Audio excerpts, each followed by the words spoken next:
sampai kepala lingkungan, ketua RT, syarat pertama harus bertakwa kepada Tuhan Yang Maha Esa. Jelas itu, bertakwa kepada Tuhan Yang Maha Esa. Siapa Tuhan Yang Maha Esa itu? Allah. Dalam Islam Allah kan berarti harusnya pejabat itu dari presiden sampai ketua RT, orang yang takut hanya kepada Allah.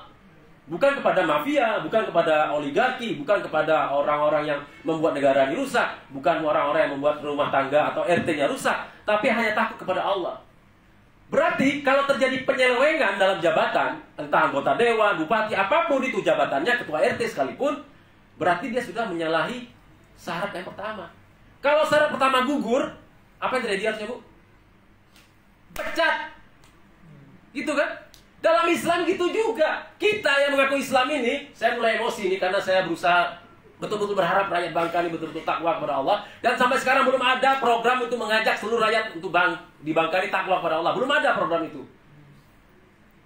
Di Pemda tidak ada. Di Dewan tidak punya program untuk itu. Berharap dengan lembaga sosial, lembaga LSM itu apa? Lembaga sosial masyarakat ya? Lembaga swadaya masyarakat terbatas. Ya?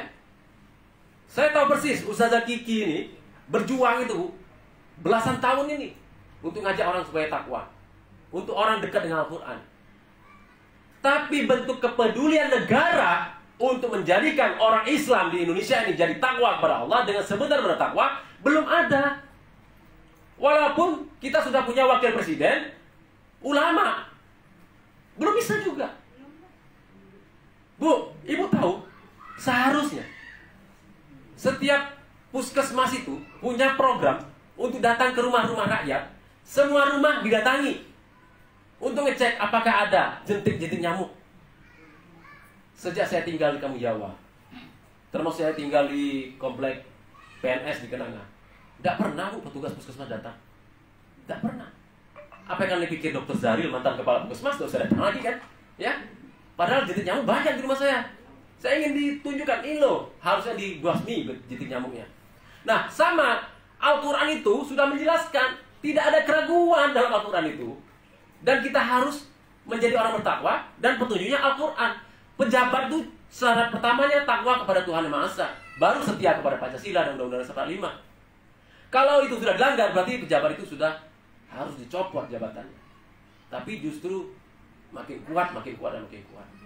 Saya bukan berharap ibu-ibu semua anak-anaknya jadi pejabat. Enggak. Nanti kalau anak jadi pejabat, siapa jadi pengusaha, siapa yang kasih nasihatnya. Nah, jadi ibu-ibu semua, mumpung kita masih hidup ini dan masih bisa merasakan sakit, ayolah. Saya mengajak kita semua, sahabat-sahabat tercinta serta netizen Dr. Zaril yang beragama Islam, yuk kita laksanakan Islam ini secara murni dan konsekuen. Al-Quran itu kita pelajari, kita amalkan, kita ajarkan, dan kita pahami serta kita hafalkan. Ibu-ibu lah paham tadi, lah hafal Al-Baqarah yang ayat-ayat awal sama ayat-ayat akhir. Ditambah yang tengah-tengah, seperti itu. Itu pun sedang saya lakukan. Nah, kemudian Al-Quran itu kan bahasa Arab, Bapak Ibu. Al-Quran itu bahasa Arab. Sementara kita, tidak semua di antara kita yang bisa bahasa Arab. Berarti kita mesti membaca, bukan mesti ya. Saya menyarankan kita semua untuk membaca terjemahan Al-Quran itu. Dulu waktu saya kuliah, saya bertekad membaca terjemahan Al-Quran. Waktu semester 1 sampai semester 4 saya baca sampai Al-Baqarah waktu itu. Udah habis, Bu. Itu tahun 90. Berarti berapa tahun yang lalu tuh? 32 tahun yang lalu. Belum selesai sampai sekarang. Lalu sekarang saya coba lagi. Di tahun ini saya mulai, Bu. Saya baca tiap hari. Dan setelah sekian waktu, saya baru ingat lagi, tadi baru batas An-Nahl, surat ke-16. Masih ada 98 surat lagi yang belum saya baca terjemahannya. Secara berurutan dari Al-Fatihah, terus sampai ke An-Nas, balik lagi. Seperti itu, seperti kita membaca Al-Quran. Ayolah, kita, mumpung saya masih bisa berbicara seperti ini, ibu-ibu. Mumpung saya masih bisa diundang oleh Mayam ke sini. Mumpung saya masih bisa hadir di sini untuk mengingatkan, kalau saya sudah jadi bupati nanti, entah kapan saya bisa hadir lagi di sini. Tapi jelas ibu-ibu saja hadir ke rumah dinas ya. Amin. Nah. Iya, biarlah Bu, bupati itu harus siap dipre oleh rakyat. Tapi tengok-tengok, kalau lah jam 9 ke atas, ya kasih kesempatan untuk bersama istri. Masa bersama istri orang terus, Bu, ya? Ya paling setengah jam kan bersama istri kan. Diskusinya. Ibu kenapa ya senyum? Nah, jadi seperti itu. Yuk, mumpung kita masih hidup, masih hidup. Saya kemarin ya? Kemarin lah saya ingat saya. Oh tadi, kemarin. Saya merasa parah betul sakit saya.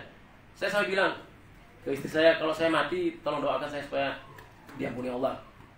Kan saya tidak tahu kapan saya mati kan. Bisa jadi gara-gara pilek atau mati kan. Ada orang tiba-tiba mati macam-macam lah. Nah, jadi ketika kita masih punya kesempatan, kita buka topeng kita masing-masing. Nanti kita hadapkan ke Allah wajah kita. Nih loh Allah, saya Zaril seperti ini. Orang lain tidak tahu Zaril seperti apa. Cuman Allah yang tahu Zaril seperti ini, keburukannya. Yuk kita perbaiki masing-masing.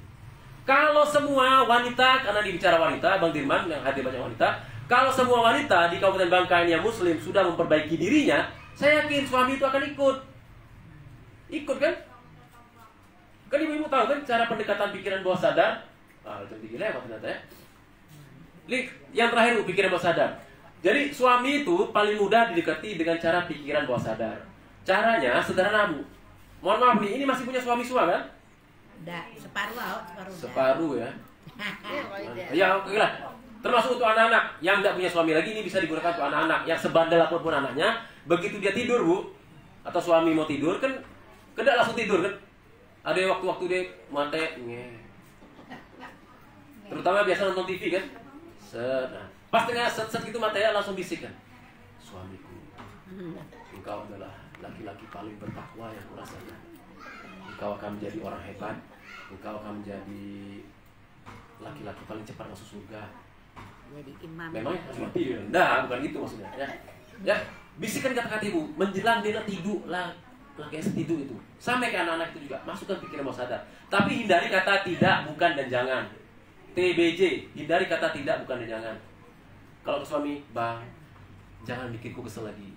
Karena dia hampir tidur-tidur tadi, yang masuk, Bang, kata jangan bilang, bikinku kesel lagi. Seperti itu ya. Tidak, jangan, dan bukan itu hindari.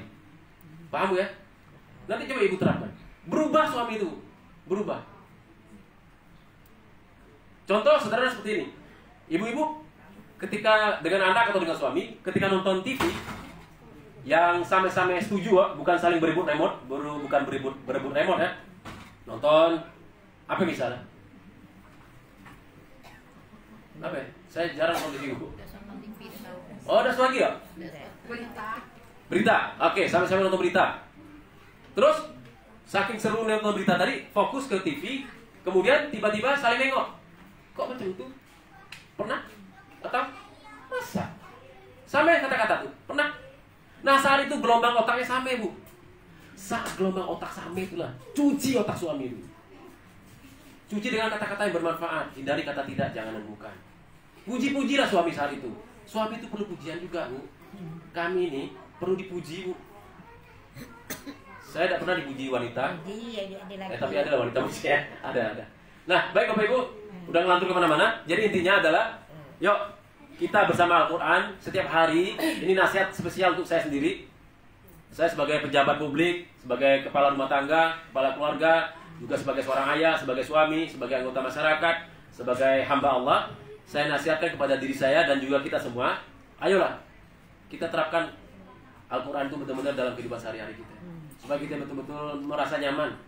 Kemudian ayat-ayat yang saya sampaikan tadi tolong dicerna lagi, tanya lagi dengan ustaz-ustaznya. Kalau kita baca Al-Quran, terus baca terjemahannya, insya Allah kita akan membuat kita semakin baik di masa yang akan datang. Apalagi saya ngomong dengan orang, dengan kawan-kawan saya PNS. Saya berharap di PNS Kabupaten Bangka ini, semua PNS itu berharap nanti jadi sekda. Amin. Kalau semua sudah berharap, PNS-nya berharap jadi punya jabatan paling tinggi di Kabupaten Bangka, orang-orang itu akan bersaing secara alami untuk menduduki jabatan yang tertinggi. Itu akan jadi baik Bu.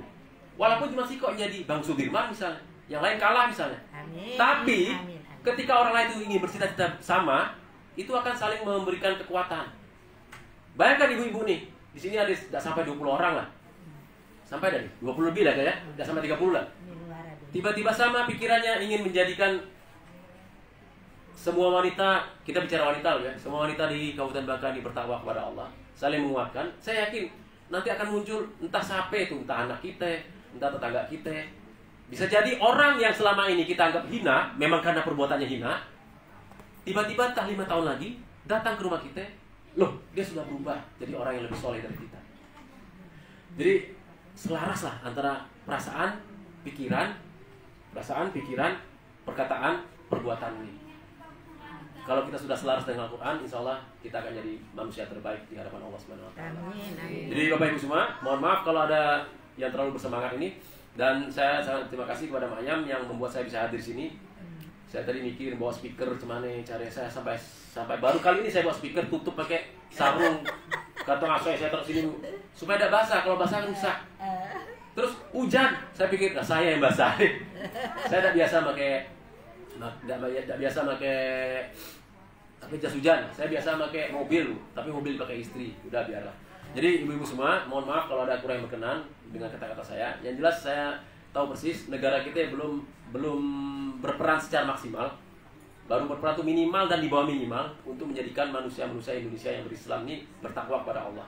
Nah, kita yang berperan di sini. Terus kalau bicara politik, ibu-ibu tentu beda-beda partai, beda-beda segala macam. Tapi tolong pilih orang-orang yang mau dekat ke Allah, yang telah terbukti dekat dengan Allah. Kalau dia baru berjanji mau dekat dengan Allah, kita hargai itu. Tapi ya kita carilah orang-orang yang betul-betul dekat dengan Allah. Salah satunya Bu Kiki ini. Nah itu ya, saya promosi lah. Kapan lagi saya mempromosikan beliau? Ya? Satu Pak Dokter. Saya tidak boleh mempromosikan diri saya Bu. Tapi kalau Ustaz Kiki boleh mempromosikan saya. Baik Bapak Ibu semua, mohon doa barokah, nasihat dan dukungan. Insya Allah keputusan kita hari ini menentukan siapa kita nanti. Saya Dr. Zaril 810. Pastikan kita sehat, orang normal, paham. Salam dari Bangka Belitung. Assalamualaikum warahmatullahi wabarakatuh. Waalaikumsalam warahmatullahi wabarakatuh. Kembali kepada Mak Yam. Silakan Mak Yam. Terima kasih.